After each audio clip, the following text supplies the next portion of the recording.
You ready? Everybody ready? There you go. I mean, at the end of the day, we want a better way to consummate this sacred gathering than to talk with those who work with Mr. James Brown so closely, and those who are influenced in the very craft that they have spent their lives mastering. Come on, man. And so what we want to do now is to just introduce everyone and then go from there. What we'll do is have a question and answer. So first we're going to begin. The moderator will be Mr. Alan Leeds. You've been introduced to him before. I'm going to just say something really quickly. The light's dim, so I can't read anything. And you know, I'm from Mississippi, so that means the panel's here. Let's talk.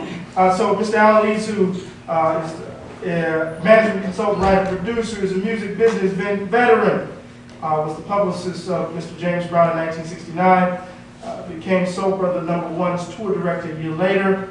As you've heard, from 1983 until 1992, he worked as the tour manager for Prince and then served as the vice president of Paisley Park Records, a joint venture with Warner Brothers, tour manager consultant. He's worked with Bootsy, Rubber Band, Harold Melvin and the Blue Notes, featuring Teddy Pendergrass, Barry White, Sheila E., Morris Day and the Time, Maxwell, D'Angelo, we just had a call from him, and Chris Rock. As a writer-producer, he's worked with Universal Music since 1991 on their ongoing series of James Brown CDs. Earned a Grammy Award with James Brown in 1992, along with Universal executive Harold Weinger and journalist Nelson George and Cliff White. Did I mess it up? Harry Weinger. Yeah, you got it. My bad. Yeah, there you go. And so we're excited to have you here to moderate this discussion, a discussion that includes the great saxophonist Alfred Pee Wee Ellis, one of the architects.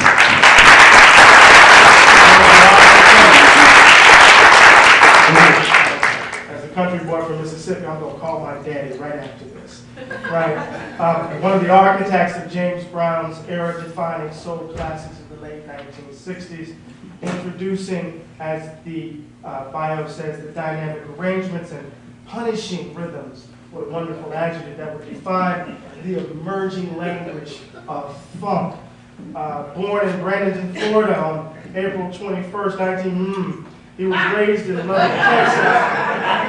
Is that right, Doc? You got it right. He joined the review in 1965, assigned alto sax and organ duties. Mr. Ellis quickly proved himself an invaluable contributor to arrangements and horn charts as well. And when Nat Jones quit the lineup in early 1967, Mr. Brown named Mr. Ellis his new musical director, resulting in significant refinements to the godfather of soul's sound. It's a collective endeavor. We celebrate Mr. Brown, but we celebrate all of those who contributed to making this world historic music. So we celebrate Mr. Pee Wee Ellis. Alongside Mr. Pee Wee Ellis, of course, is the incomparable Fred Wesley. I've been saying it all day because I've been listening to Gonna Have a Funky Good Time. The world's most famous sideman, orchestrating the sinuous grooves and contributing to the bold, another powerful adjective, surgically precise solos that define, again, the language of funk. Born July 4th, in Columbus, Georgia. Wesley was raised in Mobile, Alabama. I'm born and raised in Moss Point, Mississippi, right down the street. Right. After returning from military duty in 1967, Mr. Wesley formed his own project, the Master Sound, fusing R&B with hard bop. The group splintered within a year, and when he received a phone call from JB's trumpeter Wayman Reed, who told Mr. Brown was seeking a new trombonist, Mr. Wesley accepted the offer. His contributions to classic funk outings include Black Caesar, Slaughter's Big Ripoff, and The Payback cannot be overstated. We welcome Mr. Fred Wesley.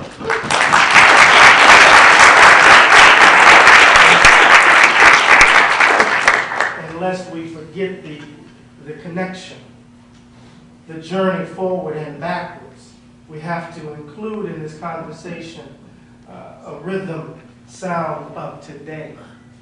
Brother Questlove. Ahmir-Khalib Thompson is known professionally as Questlove or question mark Questlove. He is an American drummer, DJ, music journalist, and record producer, and is best known as the drummer for the Philadelphia-based, critically acclaimed hip-hop band The Roots. He's a member of the production team, the Soulquarians, the Grand Pigas, and the Grand Wizards, born and raised in Philadelphia.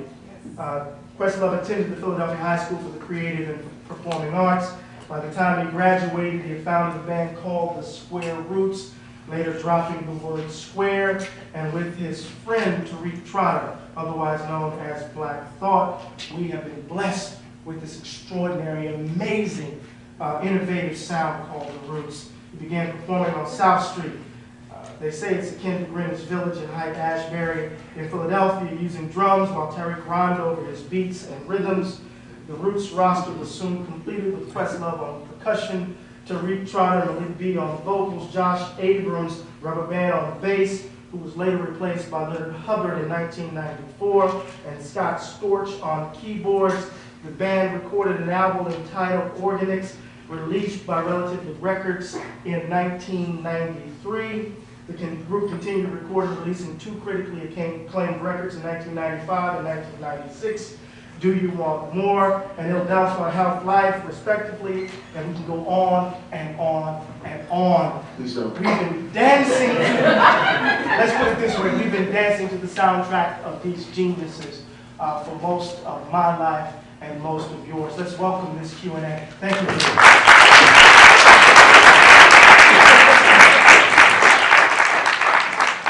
Nobel Prize winner. I feel like a bridge. Why am I up there with these guys? Maybe because I am a bridge. I've worked with all three various times and been very blessed to have a career that's crossed paths with everybody up on this stage, for which I'm eternally grateful. The rewards are just beyond anything I could tell anybody. But I would like to make a couple of very, very brief announcements. Obviously, like everybody else, we owe a debt of gratitude to Daphne Brooks and her wonderful staff for hosting this.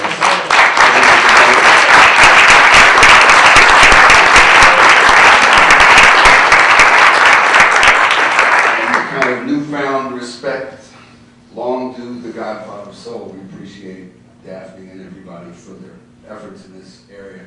And I want to recognize, whether he's in here or not, a great Professor Cornel West for that moving and passionate speech. And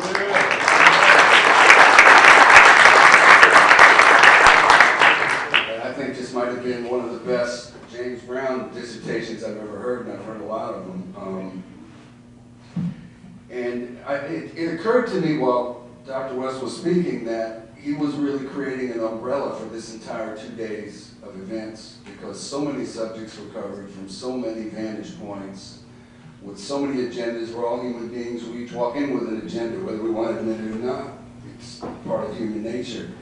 And he so eloquently just really put a warm and fuzzy embracing umbrella over everything, and by just implying that James Brown's archive, like all great art, provokes different ideas and different reactions and can feed into whatever agenda you bring to your CD player, record player, whatever the case may be. Everybody in this room could hear the same piece of music and react in as many ways as there are people in here, and that's part of the magic of it. But at the end of the day, we're all better for it. I would like to ask, for the purpose of this event only, that we leave all the Access Hollywood stuff outside and kind of stick to the music out of respect to the people on this panel. There's all kinds of things we could talk about that relate to James Brown for another week, and they'd all be very interesting, but let's leave the National Enquirer stuff outside just for this event. Earlier today, I want to raise one question because it's a follow-up to something that happened at the panel this afternoon while Mr. Wesley was being interviewed outside the room and wasn't privy to it. And then after that, we just open the floor and let's just kick it about whatever anybody thinks. We have where the music came from, we have where the music has gone, and I'd like to see it all represented by questions that hopefully will cover some aspects that the panels didn't cover. But Fred, while you were outside today, the question of time is running out came up in the context that's on the Payback album. Yeah. the relationship to James Brown's trips to Africa and how he was affected by West African music or Nigerian music in the case of Fela Kuti, and whether that actually had something to do with the making of that song and his very unique vocals on that are unlike any of his other records, and wondered if you had any recollections of the session or James bringing any African music to the table and saying, hey, let's do something like this, or any reaction to things that he heard while he was in the motherland. You know, I'm sorry, I don't remember time is running out. I really don't. But next. Is that the one that goes? It's the beginning is it's like it starts with like 32 bars, just African. Whoa! It's like it's clearly African based. Yeah. Your line is.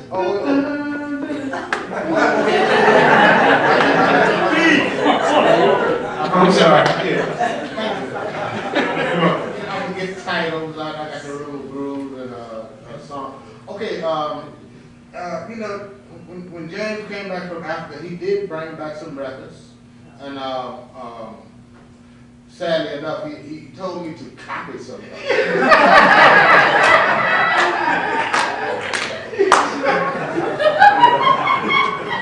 Sadly enough, but he was going to. And we did. It was a tool called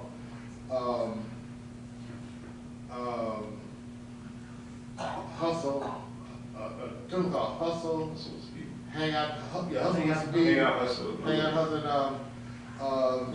Another tool. Dead on. That's right.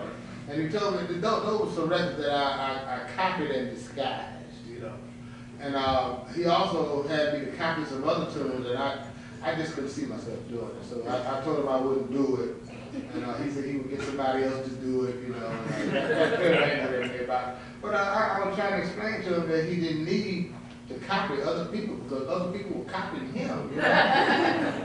And that if he just continued to be as creative as he had always been, just continue to be creative, you know, to make up stuff like he always did, then he could be successful. But for some reason, he got into that copying bag. He wanted me to copy this and copy that. So that's all I remember about that African music. Can I? Okay, I know we're supposed to talk about performance. No. I'm trying to not National Enquirer is all I can. It's musical, but because I've been dying to ask, I would ask you on the phone. If not, I haven't here. I'll ask the question. Go ahead. Anyway, we don't have to answer it. Okay, so in the case of like Hot, I Need to Be Loved, or the Making Love to You, the Skin Tight, and all, like, was it his logic? Like, would he, like, what was his reaction when he first heard, like, Pick Up the Pieces, or stuff that is obviously an homage to him? Now, in the case of where I come from, you know, usually a person that's legendary sometimes can't see how legendary they are and how influential they are. So they would naturally think, oh, this person's copying me, or they're biting me. When actually they're so great, they don't know that even at that young age that you could influence someone your age. Like the whole idea of, okay, this guy's 60 and he's influencing a 20-year-old, that's cool. But this 22-year-old guy influencing another 22-year-old guy? Nah, you're copying me. So in his head, did he think, oh, okay, well, I gotta get the BT Express record, and I gotta get Ohio Players, and I gotta call all these groups out because they're on my case? Or did he think he influenced them, or did he think, they're just copying? Actually, I actually don't know what he thought for real. I don't know. But I think that he thought. So he never lost sleep in front of you personally? Like, He didn't. He would just tell me to copy this, copy that, copy this. And I think that he thought that it was stolen from him, so he would steal it back. yeah,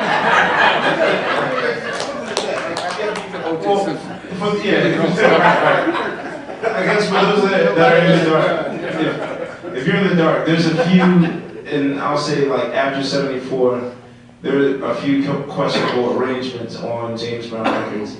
Hot, I Need to Be Loved is a copy of like David Bowie's Fame. Making Love to You was... I would not be, I wouldn't copy his Fame, and I refused to copy his Fame, and I quit immediately after that, you know. Yeah, there's hardly horns. Oh, wait, there's a little bit of horns. No, I mean, it could be horns on it, because somebody else But you copied just it. refuse to do it. Somebody Okay. else copied it. Yeah. And I refused to do it. I would not do it. He insisted that I do it, that somebody do it. Somebody did. So you allowed to say no? Well, not outside of free will. I mean, No. Okay. I was allowed to say no on the way out the door.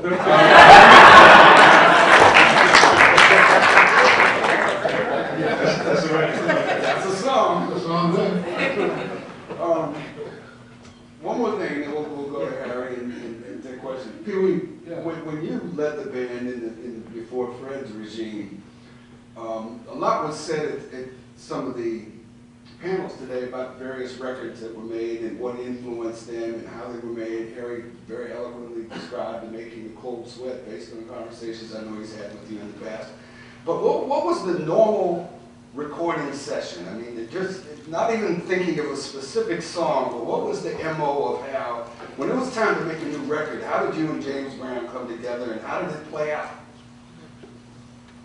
Well, it changed from time to time, but basically, James, Mr. Brown, would have an idea or have a need to make a record, and he would tell me to do a rhythm track, or he would give me some idea of some feeling, which I would take away and make a song from. And he would have it arranged at the next town on the way to wherever we were going. Whatever studio was in between where we were and where we were going. So this would be happening on a tour bus as you were going from one-nighters to one-nighters? Yeah, of course. On the bus, on the way to studio. Or maybe a day, might have a day in between to teach the guys parts and so forth. And we would set up like we were on stage, or maybe in a semicircle, and be in the middle with one microphone, and we hit it, and get on back on the bus.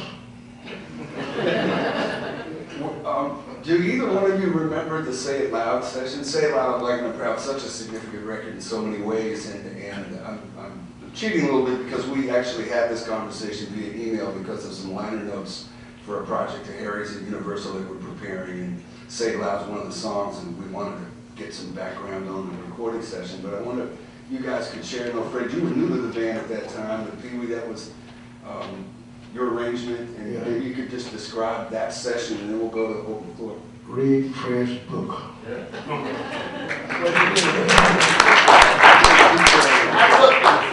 It's detailed in the book. It's okay, we just got turned into another bad self-promotion. Everybody has a book or a record to sell, and Fred's, I must recommend Fred's book. Seriously though, as somebody who grew up through the 60s soul music era, and I was a kid, that's where I fell in love with this music and this business. And I have never ever read a book or magazine article or anything that has so vividly captured the flavor of that period of this music and this art form as Fred's book, Hit Me Fred, at Duke University Press. And I would say that if you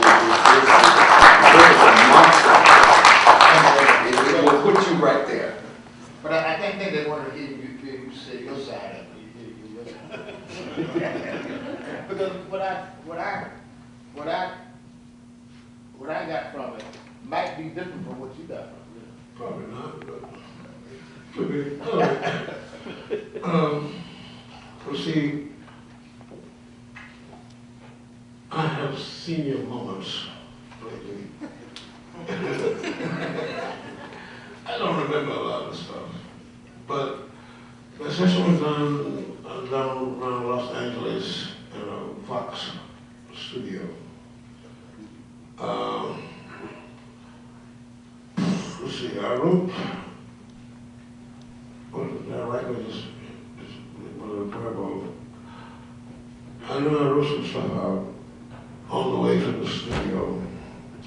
horn line.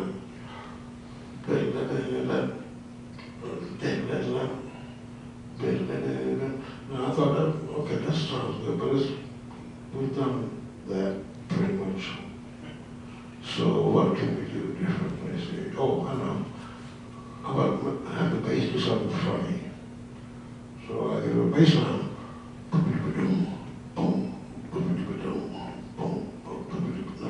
That's not easy to play. But if you can play that and keep it up, it transfixes you.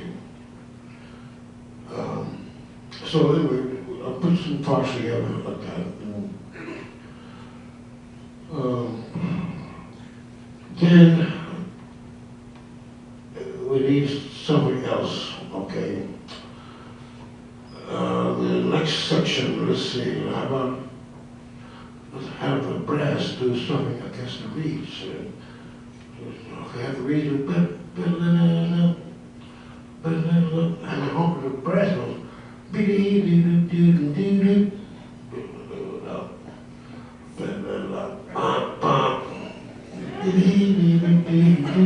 so this thing is developing now into a piece of music. So we got all that down to where we can do it on cue. So when Mr. Brown comes in, I know how he works. He's going to have me to translate to the band his directions, which might be very subtle. Just bring me back to you cannot go to sleep playing Mr. Brown. So when the cue comes, I give the band the cue, and eventually I figured we had to structure this segment pretty much so. Okay, I said, let's have the saxophones do this, their line, and the third time the brass do that part. So instead of doing it on an even 2 or 4 bars, we did 3 bars, which goes around after 12 times. Come back to so that gave it another kind of element. Anyway. Did you know what the lyric was when you wrote the music? I had no idea. So you didn't have any idea that this was going to be a specifically significant record? I didn't have a clue. Brown No, I was just making a record. I mean, I'm doing a basis with Mr. Brown to do whatever he wants to do when he gets there. So he never asked, like, okay, so you just said a music idea to you and you were to execute it. It wasn't a thing where you said, look, I got a black uplifting song. And No. Can I ask, when you notated the music for the bands, for both of you, when you were the leader, when you were leading the bands, were the guys professional in the sense that you could notate it on, did they sight read, or was it strictly a thing where you had to sing to each musician? Or? No. The horn players could read. Sight read is a bit of a So it wasn't like you were writing Clyde's drum parts down or anything? No. You tell Clyde, give me a funky beat, man.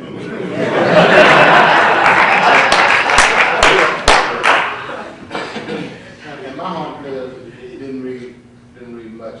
Some things you could write down for the horns, but the rhythm section, you just hum it to them, until they got it. And so they would have to catch on pretty quick, correct? Quick, not so quick. However long it took. So was there ever any time in which you thought of something real intricate and... Okay, take like, for instance, Goodfoot. Right, okay. Goodfoot. So we took Jabo's basic beat.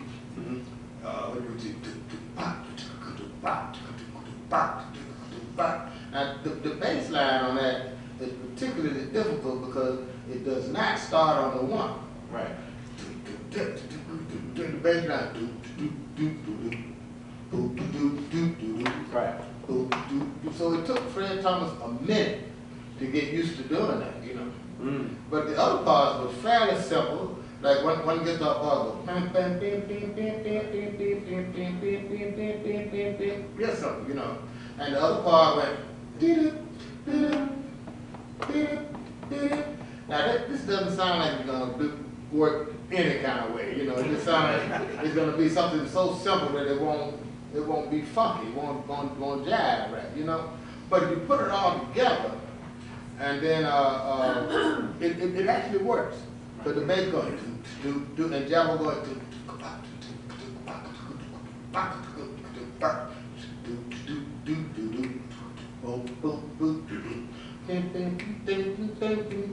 so all those parts together, now these are very, very simple parts. All except the bass line, which starts on the end of one. So it was a little more difficult, but as soon as he got it, you know. And then the bridge, you know, all the rest of that stuff had to be put together bit by bit. That was kind of difficult because horn players are not used to doing, and that was a James Brown lick too. Right. Now that's kind of difficult. It's kind of difficult, you know, because you're not used to doing that, especially in perfect time, you know, because against this,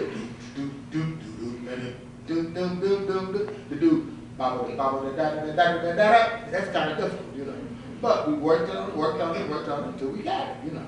And then I guess if you ever heard Goodfoot, it's probably the most perfect recording James Brown ever did. One of the most perfect ones he ever did. That's one of your favorites? Yeah, one of my favorites. Oh, okay. I just recorded it myself, you know. It's in your book, right? No, it's not in the book, it's on my record.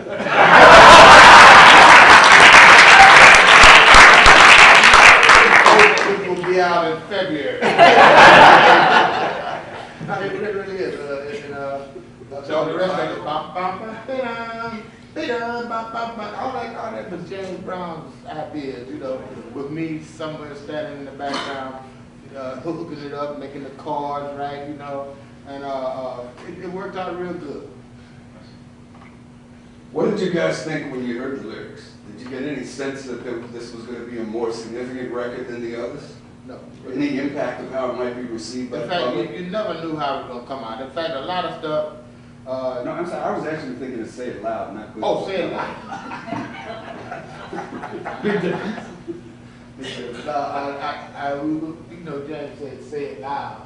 And all the kids said, I'm black and I'm proud. I was really surprised. Because we had no clue that he was going to say it loud. We didn't know if he was going to say that, and we had no idea the kids were going to say, I'm black and I'm proud, you know. Because I think it was white kids and How many kids were black? black kids. But anyway, they said I'm black and I'm proud of me. So, you know, we buck-eyed and surprised. But then when we put it together, and we said, this is the song. You know, I didn't know it was going to go as big, as fast as it went, you know. Because when we got to Houston 2 weeks later, James came on stage, he said, say it loud, the whole audience, 20,000 people said, I'm black and I'm proud, you know. And I was just amazed that it was scary. Yeah, that a record could get recorded and way in California and way in Houston, Texas, it could be a hit already in 2 weeks. I didn't know that was possible, you know. But apparently he had given the record to Mr. Bobbitt and you and other people, and they got it out. You know? I don't know how it happened so fast, but it did happen real fast. That's why I was friends with DJs. Yeah. Yes. Yeah. Well, that's a whole other seminar. Ricky Vincent. I don't want it to be too Hollywood, but around that time, James went Afro. When did he cut his hair? Well, he had to cut the conk off. He wanted to say it loud and black and I'm proud. He ended up in the process. He's going to get respected if you have to cut the process. Did he cut it before the session or before Houston? Did you remember? I don't remember. But it was right around that time. Right at that time. You know, I do remember him coming on stage one time when we were setting up, and he brought a bag full of razors. What? He brought a bag full of razors and gave my name. We had to shave. On stage? Well, he brought razors on stage, but I thought you meant no, in front of the audience. shave before you get on before the show. that's right. Everybody went Afro. because that was the rule that we are going afro now. And clean shaven. And dashiki wearing, you know, we just went whole hog into the Black Pride thing. But you still have to have your shoes shine like a bum. Can I ask one more studio question? Yeah. And I swear I'll stop. Psych. Anyway. This is a dream come true, because I swear to God, this is all I wanted to know. For those sessions, and I see those photos, you know, I do a session, you know, we're recording in my studio, I'll be in my Old Navy pajamas like 5 days in a row. But you guys were so clean cut. Was that a photo op moment, or did he actually require you to wear suits to the sessions and? Yeah, you had to wear a suit and tie all the time. You never showed up All the time? nights, you know. 24/7, you never wore jeans and a t-shirt? Yeah, but let him see, you know. Well, when you finish the show, and he's going to the airplane, you want to get on the bus, you don't have to wear a suit. They relax a little bit. Because he's So no one would snitch on you or anything like that? well, somebody was snitch, but we had ways of shutting them up. I already know that. No, we were always dressed. Always dressed. It's a matter of pride and dignity. That's the way he stated it, that to have pride and dignity, you must always look the part at all times. That was what he was like. So even with 5 shows a night, like for a root show, I had to go through 3 t-shirts. I understand. So 5 shows a night, you would have. Spit and polish. So would you have like 5 suits ready, or would We you would just? have one suit, We had one press and drag, and Whether that iron was smelling. again, the dressing room was much fun, but you leave out the dressing room sharp as a tack. Every time I used to remember that. I couldn't believe it myself when I first joined the band. The band would go in the dressing room, come out 15 minutes later, clean to death, like the suits had been in the clean. Really? Everybody could iron, everybody could fix their stuff, put cufflinks on and shine your shoes, you'd be back on stage. And then after the show, like, how would you get it clean? You would put it in a proper way, in a bag, prepared for that, and you would put your shoes in a shoehorn and a shoe bag, and Put a little Vaseline on it. you know, you took care of your clothes like you wrapped your pins on it. And your job did. And then, you know, once I busted my lip, but I had a fever blister on my lip, and I got a little blood on my shirt, you know, it's not a fine. Can we talk about the you know I got you thing, or do you want to do that later? No, let's think All right, about all it. right. There's a lot of people out here. Right, I'm sorry. No, it's, Folks, forgive me. Harry. I just have one thing, this is really for the benefit of everyone, in that these guys are so defined by James Brown. I'd like you to talk to each of you about what you did before and after James Brown. How much time you got? That's actually the only reason I didn't do bios with them, because we couldn't really be here all night if you want to list all the credits. Well, But how about short a couple? version. How about a couple? Yeah. Okay, short version. Let's see, before James Brown.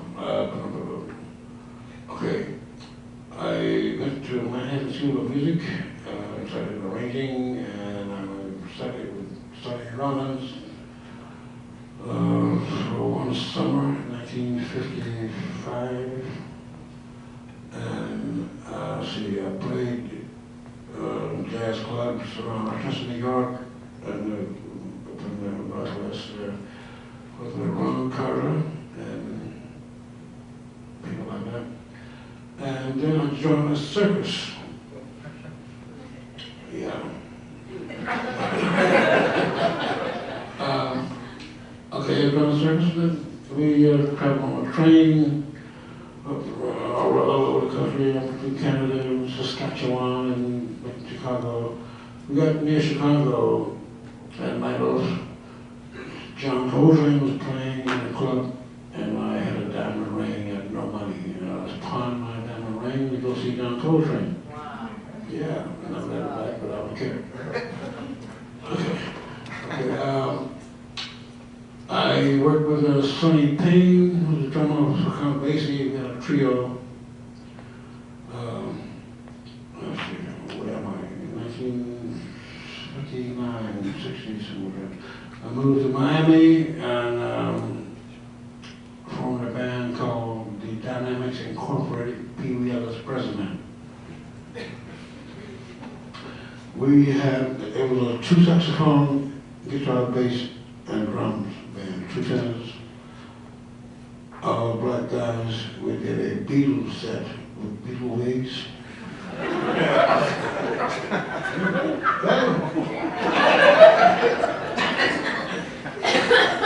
And the next set we would change into mohair suits and do a high-low conversation. We would sing a cappella, and the next set we would put on Hawaiian shirts and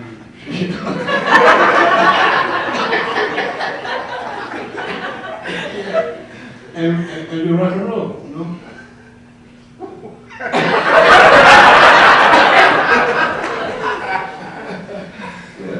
It's Sonny Rollins in between. Yeah. No, after that, go to the jazz lounge. Oh, yeah. Play bebop. Yeah. Okay, then, see, what happened? I went to New York with Sonny Payne, where I left Sonny Payne and started messing around in New York, and I got to be a very busy arranger, and conductor and contractor in the recording industry in New York City. For about 9 years, I did a lot of that. Recorded, arranged for Mike Crawford, Freddie Hubbard, Grover Washington, George Benson, a lot of people. Esther Phillips. Oh, Esther Phillips, thank you. Esther Phillips, and I turned out to be Esther Phillips, the music director for about 5 years, 6 years. We did about 6 albums together. And I had an opportunity to go on the road and join either Esther's band or Blood, Sweat and Tears or Joe Tex. I chose Esther Phillips, and we did about 6 years, and it was fun. And the reason why I chose Esther Phillips was because I would be the only horn player and I'd be in charge of the music. Anyway, we did some good albums. And in the meantime, I moved to California, started a band with David Lehman called the Ellis Lehman Band. We did that for about a year or so. And we recorded one album called Lighten Up Please. If any of you jazz fans want to hear some outrageous jazz.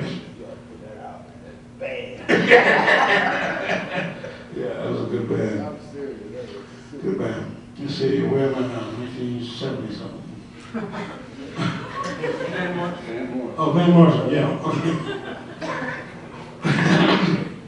Okay, I'm living in Mill Valley, right outside of San Francisco. Turned out so was Van Morrison. And he was recording, and a friend of mine, Mark Isham, trumpet player, was on a session with him. Van wanted some arrangements. Mark suggested that I was get a call. He knew that I lived down the street, and I came into the studio. He played a track for me in the studio. I wrote the arrangement. He played another one. I wrote another arrangement. We did one at a time.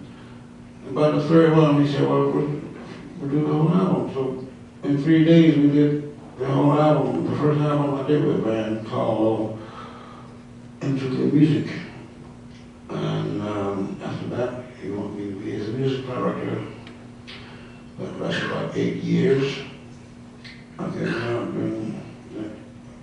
it fulfilling kind of experience, different from other stuff I was doing.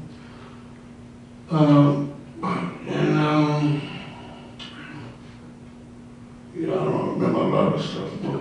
That's a lot, Fred. That's a lot. Yeah, let me stop there and let Fred go from. Okay, so you give it a second. Yeah. So,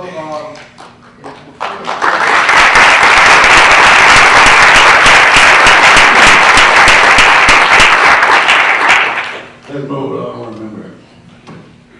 before James Brown, I played with a local band around Mobile, Alabama. I went in the Army and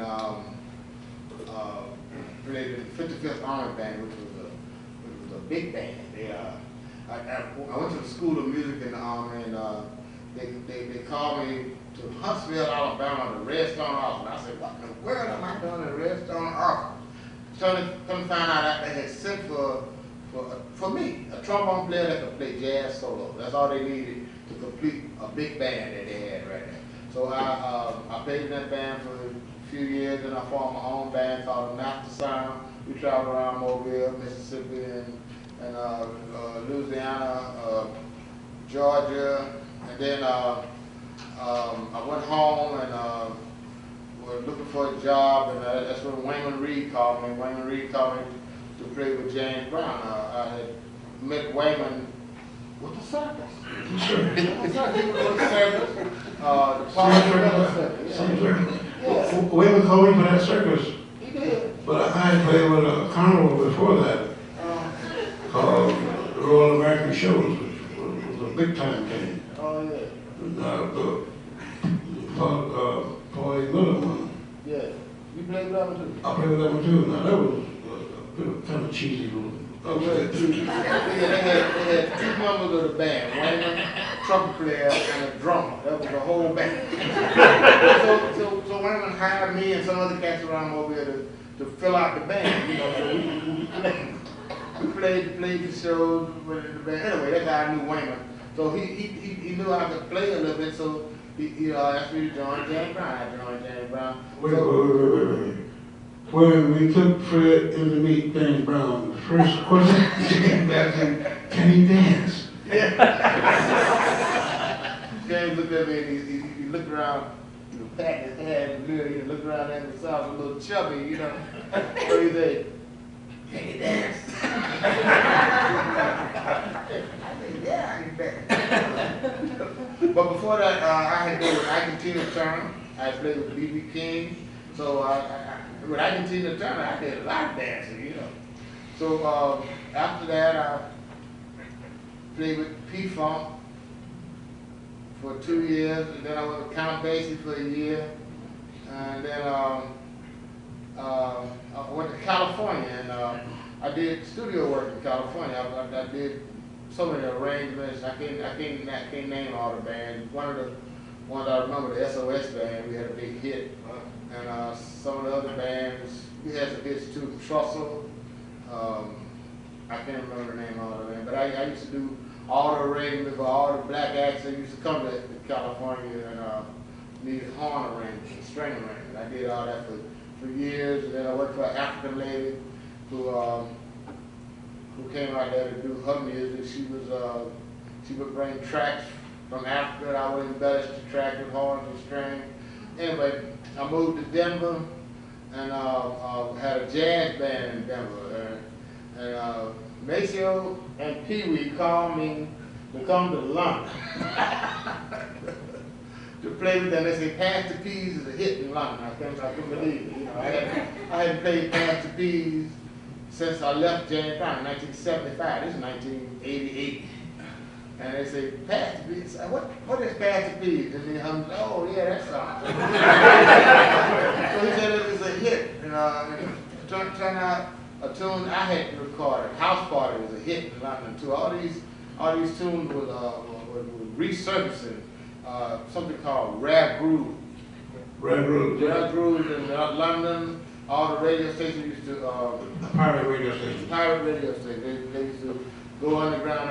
The radio station system, an antenna, they used to move from place to place, right? Yeah, they go out in the water where it was not in the jurisdiction of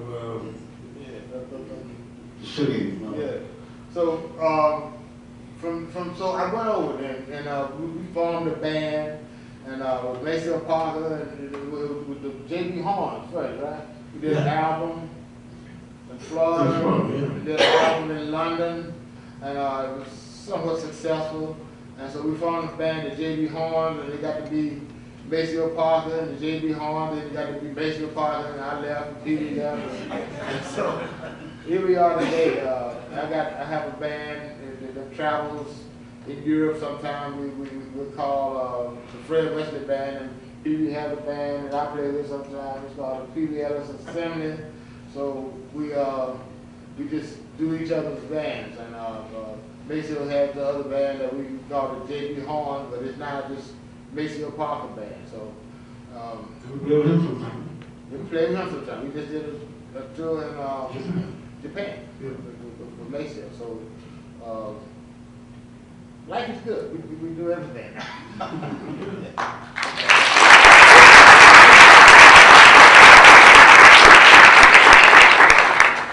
I think out of fairness, we ought to point out to Brother Questlove that's a pretty extensive list of credits too. There we go. I gotta say it. I didn't know more of them than I do. Erica Badu, D'Angelo, Carmen. Pretty much whatever's considered the so-called left to center of black music. Again, as I pointed earlier, I guess the whole irony of me being up here is that I was kind of ushered into the hip hop world being the opposite of what sort of classic hip hop was described as. You know, whereas you know, James Brown's music was the standard for which sort of established classic hip hop. What became the next breath of fresh air between 1992 and 1997 was the left to center period of hip hop. That was basically started by groups like De La Soul, Tribe Called Quest, the Jungle Brothers, whose sort of background scope, more or less, was sort of, I guess, Roy Ayers-ish, you know, groups that Robert Christgau likes. I'm only playing. I'm not playing. I had to get that one in. But actually, even as you try and logically say, like, okay, you're separating yourself from what was then, even then we were still approximating James Brown, because once I started working with D'Angelo, the first person that we attached ourselves to was you, because of your extensive history with both Prince and James Brown. Well, just your whole history, not just those two, but not many people know that, I mean, Alan, probably his greatest trait to me is the fact that he's such a historian. You know, you go to his house and it's a mecca of just the history of music, black music. I mean, you own a Miles Davis art piece, you own music that's not even out there. So pretty much, once D'Angelo embarked on his the recording of Voodoo, which pretty much took 5 years to do, we started in 1996, and the reason why we took so long, we took so long with it, not because of all the material we did, but pretty much we just spent those 5 years educating ourselves. We would take what's called treats, and treats, you know, of course now in the age of YouTube, you can just go on YouTube and, you know, type up weather report, and then you'll see a whole bunch of footage of that stuff. But We weren't privy to that in 1996, so because of my work with the Roots, I'd go to Japan with about $10,000 in my pocket. And then I'd have someone take me to a bunch of video collectors, and pretty much I would stock up on everything that was old. And we pretty much spent, I'll say 1997, 1998 at Electric Lady Studios, mostly just watching footage, the classic.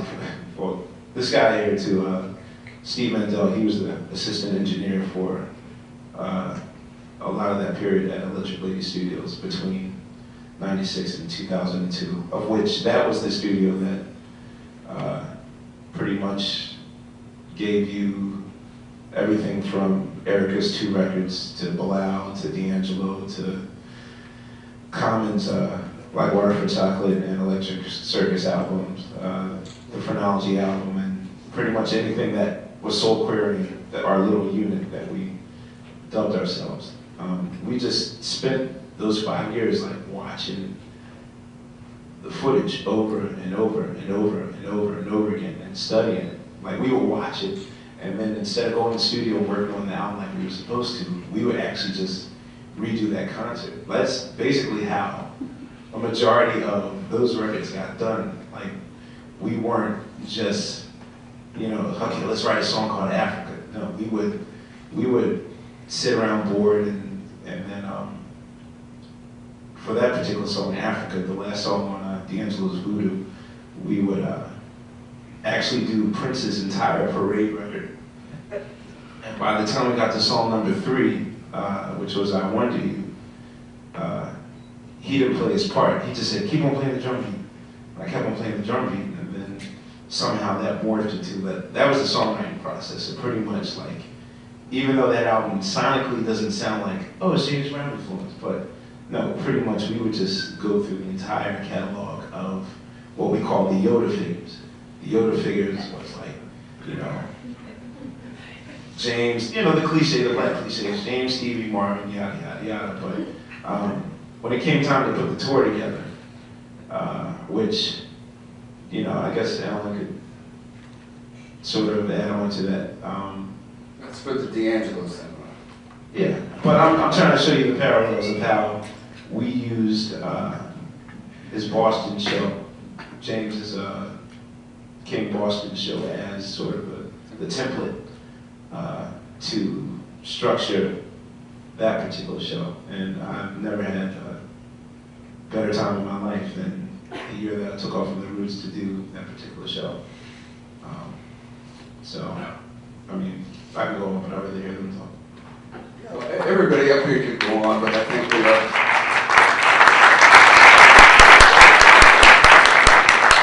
unfortunately, time is going on too, so let's reach back out to the audience. This gentleman right here, excuse my pointing. Yeah, I wanted to ask about at the late 60s, early 70s, with the influence of psychedelia, especially, but then psychedelia like lending a whole kind of palette of different sounds, how that sort of affected like the band and all arrangements. Can I redirect it? Were you guys involved at all with the show album called Show Is Funky Down Here, which is pretty much, I guess, his psychedelic rock record? And actually the song that we're talking about, I don't know if it was Can Mind or he had vocals on it, then it became Talking Loud and Say Loud. That was the same session. Yeah, okay. So were you guys a part of that, or did he just? Well, I'm sure. Well, you were around during the period. Like, what was his? No, he just found some cats to. Actually, I was because point. yeah, neither one of them were in his band at the time, and it was right around the time I went to work for him. So, with all due respect, I'll answer that. The musicians on that were actually a white jazz pop group that kind of saw themselves as Cincinnati's version of Blood, Sweat, and Tears. And it was run by David Matthews, who later became an arranger for James Brown, moved to New York, and has had a very successful career. Not that Dave Matthews. Either. Not right, exactly. Not the David Matthews. And Michael Moore was the bass player, who was another well-known jazz player who moved to New York with David. And the rest were local Cincinnati musicians. And it was really kind of an impromptu thing. It was at a time when FM radio was having a huge impact on AM radio, which affected a lot of black radio because there weren't that many black FM stations yet. So there was a little bit of pressure to try to conceive, contrive, whatever word you want to pick, a record that would fit that format, which was a very liberal kind of format, as was discussed at one of the panels earlier. And Brown did that record with the idea, he called it his underground record. That's what he called it. It wasn't the name of the album, but he forever referred to it, even as it was being made, as this is my underground album. And the whole point was it was supposed to appeal to the flower power, the post-flower power, hippie generation to get on FM radio, and it didn't succeed at that, but it's been kind of a cult favorite, one might say. Young lady over there? Yes, I do. Yeah, thank you so much for posing that question, Mr. Weinger, because I did have that question. Just because I think at some point in time, your work isn't just about work or your job. It's really what Professor West put it, it's your vocation, it's your calling. So when that's over, how does that affect you? So thank you for posing that question. My other question was, I must have missed your influence or just how much you interacted with the composing of the lyrics. Were there ever any times that you might not have necessarily agreed with what the lyrics were when they were being written? So that's my only question. And then the other one is a little bit shameless, but could we see you dance, Mr. Wesley? I can't hear you. I can't hear you. There's a microphone here. Go up to the mic. If you go up to the mic, you repeat your question. I'm sorry. I got that. The first question is, were there ever any times when the lyrics, I don't know how much influence you guys had on them, where you didn't agree with the lyrics? Yeah. No.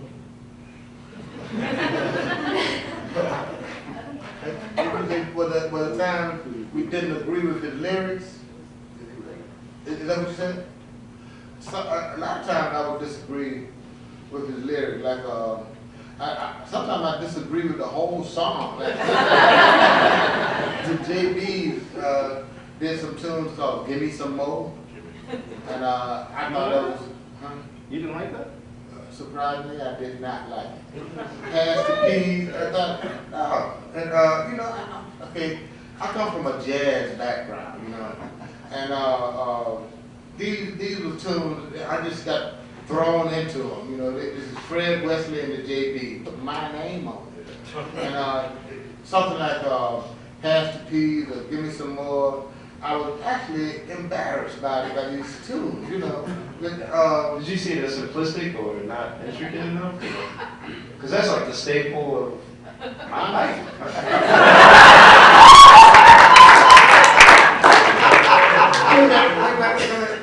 I didn't mean to carjack your question, sorry.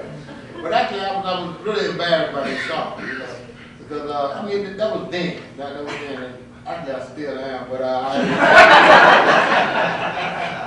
accepted the power of these songs, and I know what they can do and what they have done. But at the time, I did not want the song. The solo I played on "Give Me Some More" that. Yeah. Oh my God! That is so silly, man.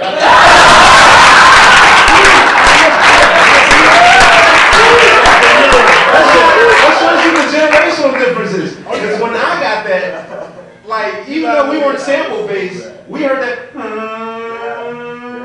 And because Public Enemy has sort of made an art form of using the horns, like, that was the first thing I ever looked when I.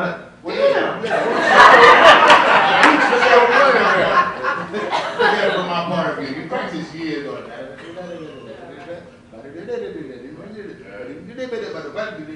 Okay, you practice for years to get that down, right?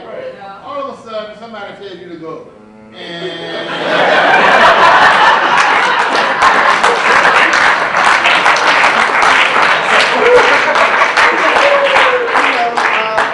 I did it, and it has become, I have to do it every night. But I was actually embarrassed by those songs. I thank you for the song, bro. Okay. about his James Brown music. Like Mr. Princeton. No. So that's one of the questions, man.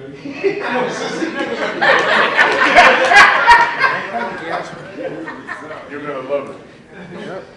Mr. Wesley, could you please you dance? Oh, you want to see me dance?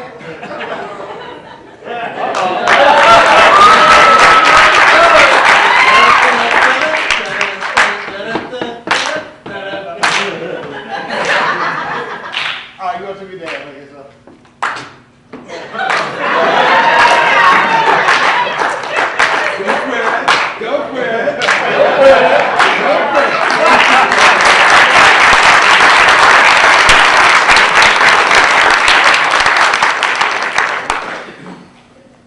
Anybody else got any input here? You can follow that.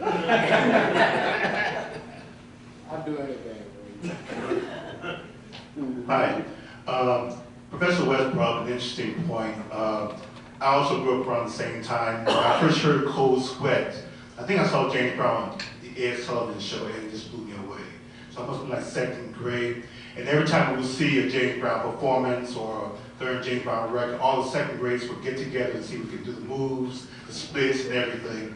But one thing I wanted to find out as a musician, coming from your jazz background, is the bridge that you have in James Brown's music. How is that bridge different from your typical jazz bridge? I mean, it tends to build up intention, dynamics. I mean, what's happening there? I mean, unlike, for example, your 19 by Charlie Parker and Dizzy Gillespie, you have that great beat section, or Dizzy Gillespie, or, you know, I mean, how did you guys change the bridge to make it a little more, I don't know, because I remember when we would dance that bridge section, we would get really intense. So that's something I want to find out what you guys are doing. Are you referring to Cold Sweat? Yes, Cold Sweat, I got a feeling, I don't want nobody to give me enough of those. All right. In general, the bridge will go to the fourth degree, which is a uplifting kind of thing. And it goes for 8 bars or whatever, and it goes back to 1, which is the release from the tension.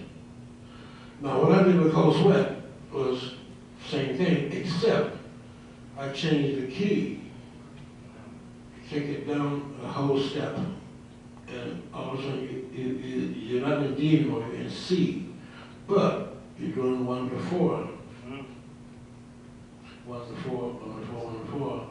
Then you need a way to get back to D. So therefore, that's the end of the bridge.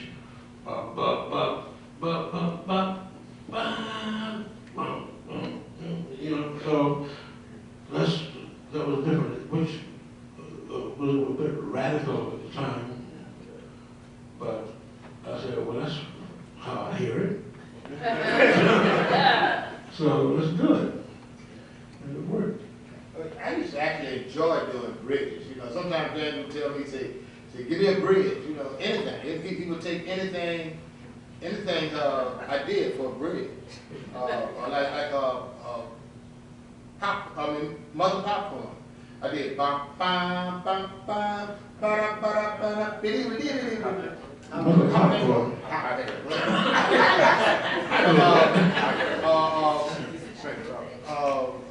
It was a lot of bridges. I used to love to do bridges. I take pride in my bridges. I used to call it a badass interlude, you know. I did one that was it was really, I forget the name of the song. No, Hop and Go. But anyway, I used to love to do bridges because I could do anything I wanted to do as long as it came back to the original band, you know. My question is, did you ever get fined if you messed up on any parts? I never messed up. But did other people? Did they get fined? And I wanted to know if you all have a similar type of discipline roots. You know, like if Black Thought misses a lyric or something, you all go home and take it out the check. I'll keep my answer short, but it actually relates to a James Brown story. Now can I tell the, I got your story? Okay. There's if any of you have been privileged to see the infamous Boston '68 concert of course, I guess most of you know the story of James performing the night that King gets assassinated, and basically keeps Boston households glued to their television instead of rioting in the streets. And there's a really awesome moment. Of course, you always hear the legend of him finding his musicians, but there's really no documentation of it on the live records or anything. But there's a moment where they're doing Get It Together. And he stops. And they go right to There Was a Time. But it was so quick. There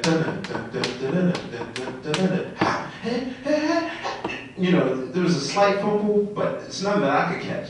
But right in rhythm, he's like, all right. And then he sneaks around. You know I got you. And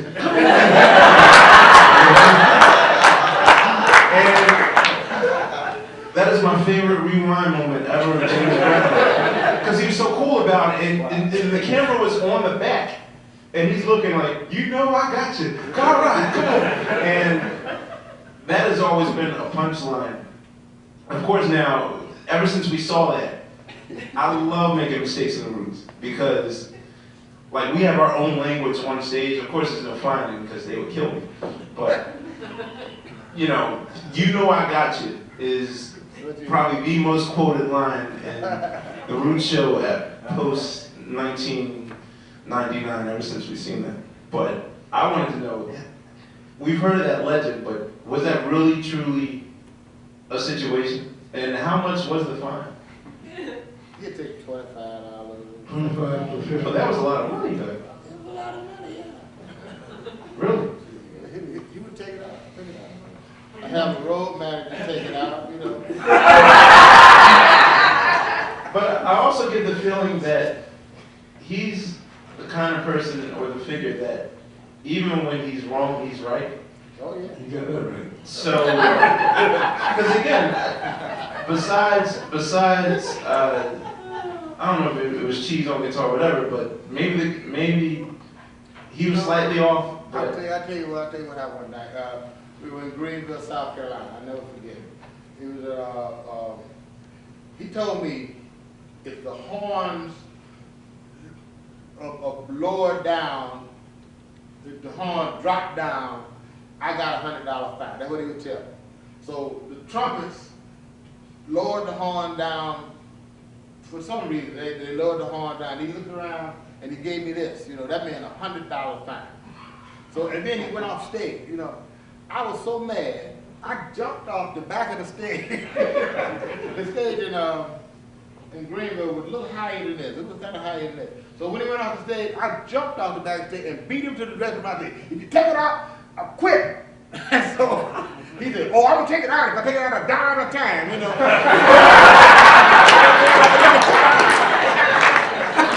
But I was screaming at him. I said, you better not take no money out of my stage. So the trumpets lowered the horn they had. They trying to see him around the dancers, Yeah. So you're right. Even if he's wrong, he's right. He was wrong, man. And I made him see that he was wrong. But he didn't take the money out. But even then, because most of the concerts I see, the atmosphere still seems fun. It seemed fun. But what I want to know is, I know that it must have been utter sheer panic. The band took pride in doing the show. The band was proud of the fact that we were the tightest band in the world, and the band wanted to do good. So it wasn't that we were going to get a fine if we did bad. We did good because it was a pride thing. We took pride in the fact that we were the tightest show in the world, and they were the best band in the world. That's why the band played good. I mean, if you find us, we were hurt. We would really be hurt, but that would be on him. Because we were going to do the show right anyway.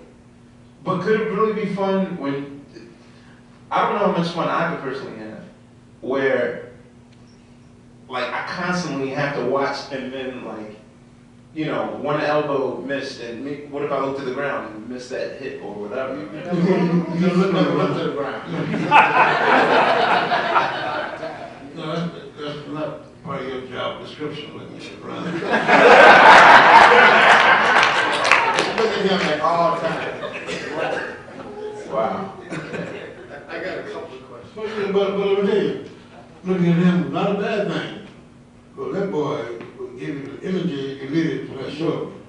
Watch James Brown and you had no problem. So what if he got distracted? So listen, if you can YouTube there's a 1967, probably the earliest footage of the James Brown show in Paris. There's a really mind-boggling footage of I know. Look here. A chick got butt naked. out of sight. Oh, really? A chick got butt naked on that show. Distracted? We were not distracted. Everybody was watching James the whole time, you know. But when you get distracted, after you go off the stage, and then when the show is over, you know, the cats used to stand around the edge of the stage and pick and choose who they wanted, you know. But while the show was going on, there was no distraction. You get a fine. Okay. Couple of questions, Joe. One, did the band hang out with Mr. Brown socially during downtime? No. No. And what was your relationship with him after you left the band? It was, Mr. Brown, how you doing, Mr. Brown? See you later, Mr. Brown. I told him I'm not home. You know, you used to really be, you used to do everything possible not to be caught after the show, because he wants you to fly with him. This is me, most time. And me. He would want you to fly with him, you know, which was a pain. That means you're gonna have to sit up all night and listen to him talk. You don't like to do that because he's gonna talk. You know, how did we ever been? He's gonna talk about himself all night long. While you're flying the way you're going to, when you land, or when you get in the car, with him, he's gonna try to run over everybody, you know, take your life in your hand and go to the hotel and sit up in the room and talk some more. Same thing. So you rather suffer through the long bus ride? Please give me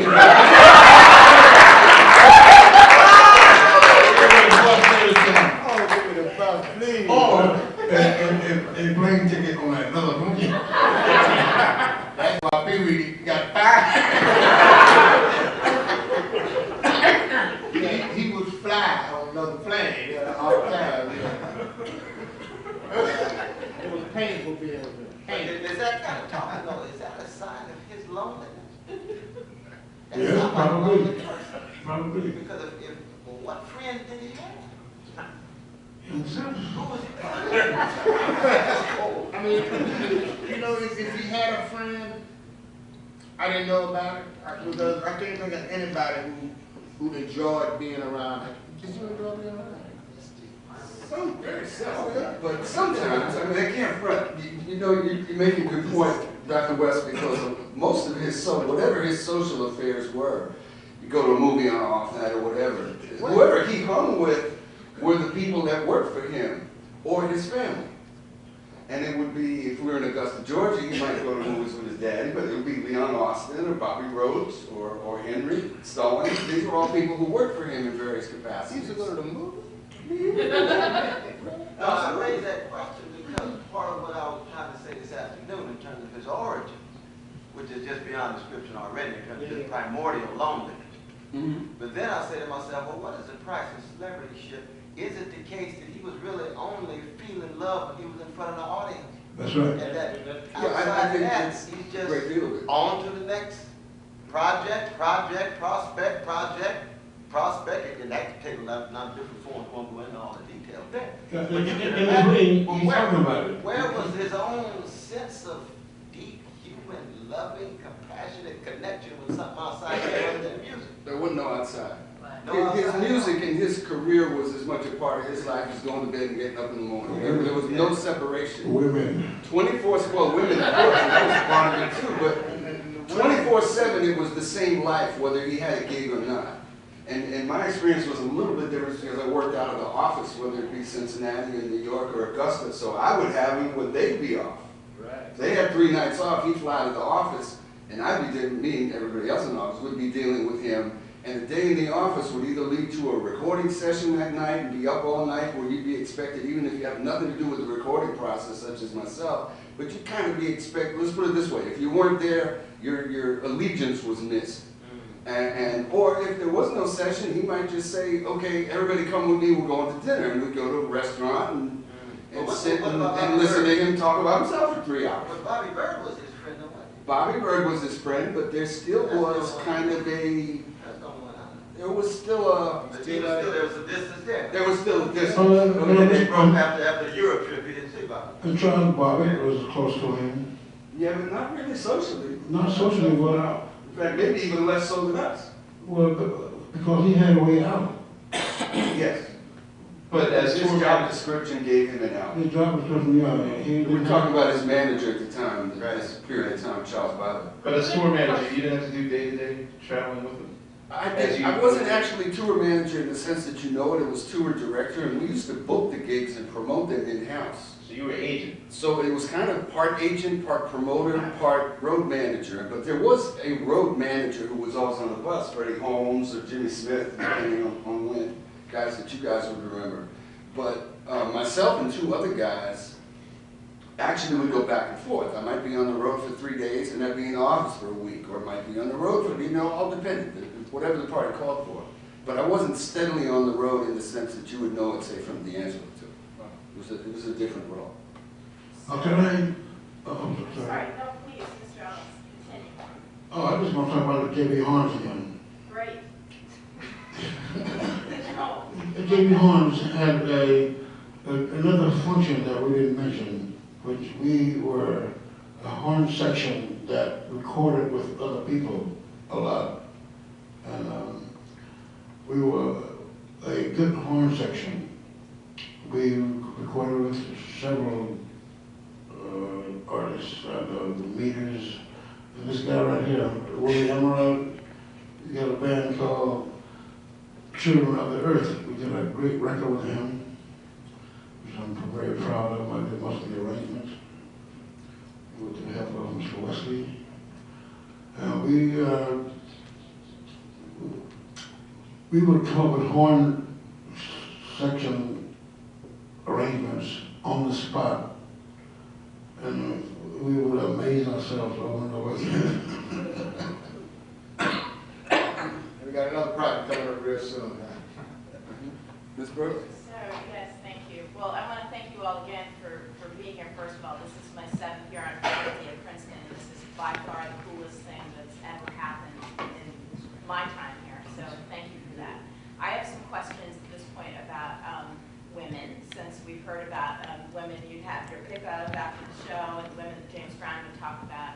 And I guess I'm interested in female artistry, for one. I'm interested in whether or not James Brown ever discussed female artists, women that he admired within the world of music as vocalists, as musicians, as songwriters, possibly maybe even production, just anything like that. I'm interested in how that worked. And then for Questlove, one of the many things that I've admired about the Roots and the soul clarinet community is the ways in which you've incorporated these genius female musicians and vocalist performers. So Erica Badu, Jill Scott, and we could extend it to the brilliant performance of Lauryn Hill and Block Party with the Fugees, since you all were the house band. So I'm kind of interested also in hearing from you where you think the state of kind of Black female artistry is within contemporary popular music. We probably want to talk about that record that just came out, because I certainly have issues from that artist.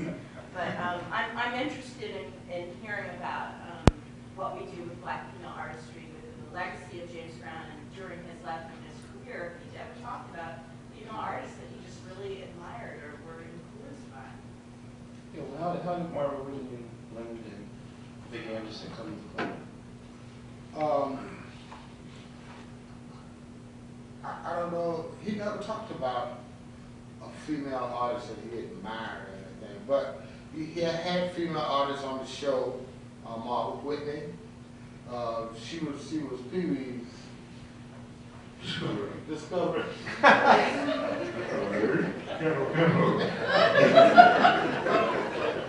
And Lynn Collins, who Miss you discovery. Seriously? No. Like, well, you know, I used to produce. And Vicky Anderson, who was Bobby Bird's wife, and I guess, well, and he produced all of them, you know, and it was through Pee-wee that he produced Marvel with, and through me that he produced Lynn Collins, and through Bobby Bird that he produced Vicky Anderson, but they all took on his manner and his style, you know, because that's what he demanded. He demanded that they sing the way he sung, something the way he sung, and they were all good singers, I guess. Vicky and yeah, they were all good singers, but they took on his style. I don't know if you ever heard their style per se. You heard them singing the James Brown style. so you're saying that they weren't allowed to really, was their goal really just to sort of fill out the review? Because I guess probably the most important thing is, That was the purpose. because my question is more or less about the actual show and the review, probably up until last year, because of the nature and the sort of Springsteen length of the Root Show, which is now up to like 3.5 hours. I kind of stole a page from you guys where I would pace it so we have a start time moment, a halftime moment, you know, not necessarily like Maceo doing comedy or none of that stuff, but like, so was their purpose, in James's mind, was it, okay, well, we need a female attraction while I take a break backstage, or was he like really interested in discovering the next Tina Turner? Like, oh, I need that. In fact, when he signed with Polydor, Polydor demanded that he do so many albums a year, and he had a sub-label that I found out was never a label, you know. But People Records. Why do you look at you like that? It was never a label. Anyway, so he did albums on Lynn Collins. He didn't do an album on Marvel. Well, she did it too. But he did an album on Lynn Collins and Vicky Anderson because he had to fill out his obligation to Polydor Records, you know. So sometimes they'd be good songs, sometimes they wouldn't be such good songs, but they all sounded like him. The purpose really was for the sake of the review.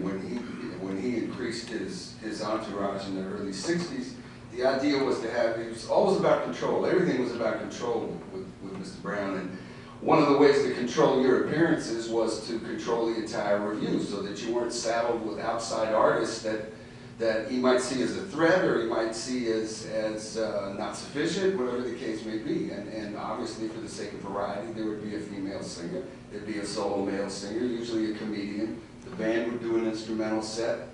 But when it came to producing, as much recognized as he is as a producer, given the genius of some of the records, the fact is that he wasn't a producer for hire in the sense of a producer who's actually talent-seeking and looking to build artists the way Jimmy Jam and Terry Lewis would be, or any kind of independent producer. His idea was to produce records that would be successful enough to get on the radio to increase the marquee value of the review, but not to make them so successful that these artists would become stars and leave him.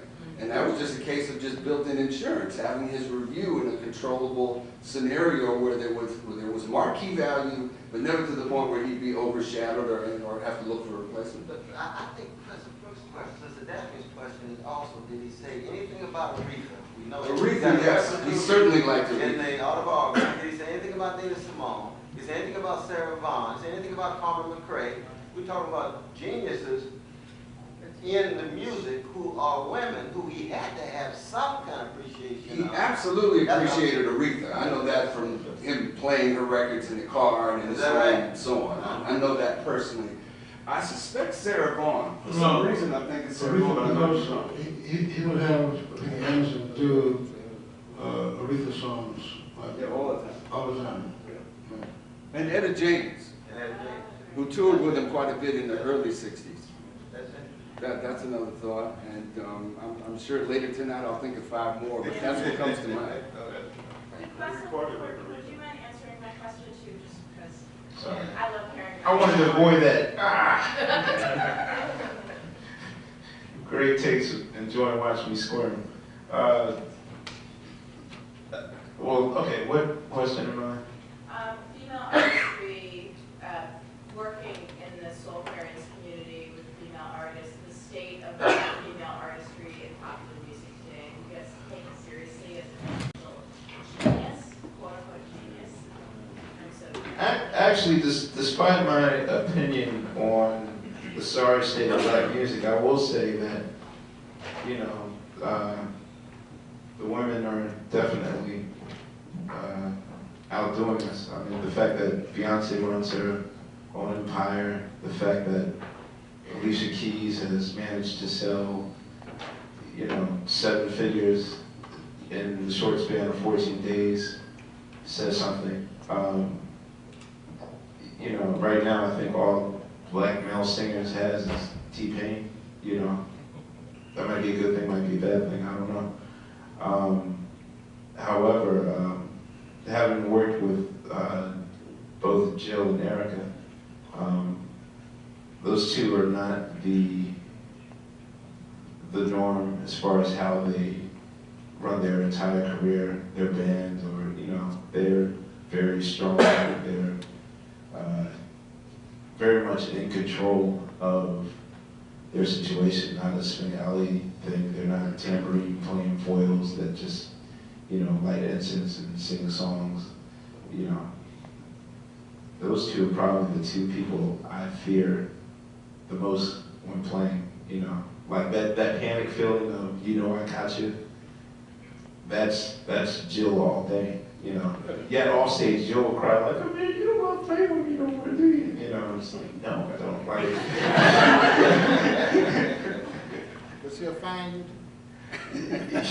Jill has fired me once off my own show. Seriously, y'all don't believe it. Yeah. We got time for one last question until. I want to go back to the thing with tension in the group, and I wish Chuck D was here because we had a long conversation last year where he talked about the reason why Public Enemy was so successful with their first 2 albums, Fear of the Black Planet and Takes a Nation, the second and third, was because there was a lot of tension in the room. He said that tension brought the best out of everybody and made everybody really shine. And we were listening to a bunch of albums, and he was saying the lack of tension in today's musicianship, the interplay, or, you know, that thing makes it very, you know, makes the record less timeless. And he was talking about, he said, go back and listen, and he cited James Brown's things, and he said, you listen to these records, you hear new stuff every time, because it's almost like you can hear you guys as musicians battling, you know, and bringing something new to it each time you play. And I wanted to know if you agreed with that tension brought the best out of all your, and I wanted to contrast that with what you all have with the Roots. And do you have that sort of tension, or is it really kumbaya and you don't get along? I can tell you, way to wrap up. I can tell you where there was definite tension. You remember James Brown's Sex Machine? Yeah. And his Super Bad? Well, there was severe tension between Bootsy and Jabba. Yes, because Bootsy played on top of the beat, in front of the beat almost, and Jabba played a little behind the beat, on the beat and a little behind the beat almost. And the tension between Bootsy pulling and Jabba pulling 2 different ways caused that song to be funky. It was extremely funky. If you listen at it, Sex Machine is extremely funky, And super bad is extremely funky, but Catfish just laid in the middle of that. And they just played right with them, and they grew whether they liked it or not. So it was constant pulling back and forth, you know. That's some amazing music. Yeah, and it was always some tension between, except Cold Sweat. Cold Sweat, there was absolutely no tension. But it was very relaxed. Very relaxed and very funky. You know? Very funky. But a lot of tunes, if you hear James Brown, you have one instrument pulling against another, but they would lock in the middle, and it would be a severe groove. How about what you question? Okay, but can I ask one last question after I answer this? And I promise your answer will be short. All right, I'm thinking. Yeah, I mean, there is no such thing as true democracy in any band situation. So, because there's 7 of us, not to mention our focus group in Philadelphia is sort of like 23 strong. So, I think the reason why we're so hell bent on like our critical acclaim and why each record seems like it's overthought and every nook and cranny is because, you know, if all 23 people aren't going apeshit over the song, then it just doesn't make it. And that means that someone's heart's gonna get broken. You know, there's 7 songs I slaved over the past 6 days that they only chose 1. You know, I'm in that shit right now, but I mean, it's cool, but that's the nature of the roots. Like, you know, I gotta come harder, I gotta come better with, you know, it's, that is good for, that, I guess that means that we still care, you know. But now that, yes, man, I wrote that too. Okay, I just want to get back to the spontaneous nature of the recording. Okay, it's kind of a 2-parter, because I'm going to ask you, because I ain't going to have this opportunity in a second. You may do it in the dark, but Okay. I got nowhere to go. On doing it to death, is that actual genuine surprise when Maceo comes in the room? Like, was he late to that session? No. There's on doing it to death, funky good time. Like, I guess in the middle of it, you know, James sort of says, "Oh, hang on 1 second," and then he does this whole thing where, "Oh, Maceo, he's back." You know, obviously Maceo had left the group, and like, was that a spontaneous moment on doing it to death? No, Maceo had just come back in the band. Right. He was there in the session, in the studio. So that was the way of announcing him. Yes. Okay, because I was like, well, if he's late, I wonder why James didn't fine him for being late to the session. Taking his coat off and... They don't be late to James Brown session. That's what I'm saying, but the way they did it was almost like, oh, he just came in fresh from the streets and taking off his coat. Yeah, is that And real quick, on Ain't It Funky now, when he chastised Kush for his solo, was he playing or was that real? Like, he told Kush to take a quick 16-bar solo and he kind of just fired him on the spot, like, Kush, you know, come on, friend, bring it back on it. You know, like, he would always do that, or like if... No, that was just one time he did that. He just was that just for show or? Just introducing me, that's all. Oh, okay. Anyway, I hope you all enjoyed this as much as I did.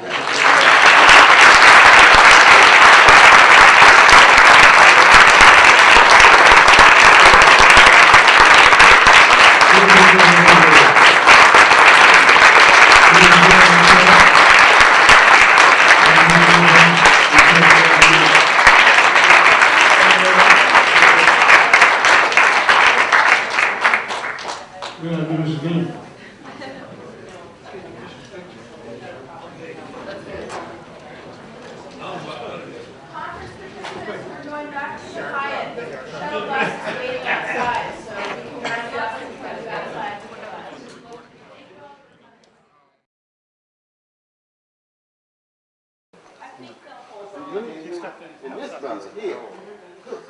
Stop it. We have fun. No, man, you wanted to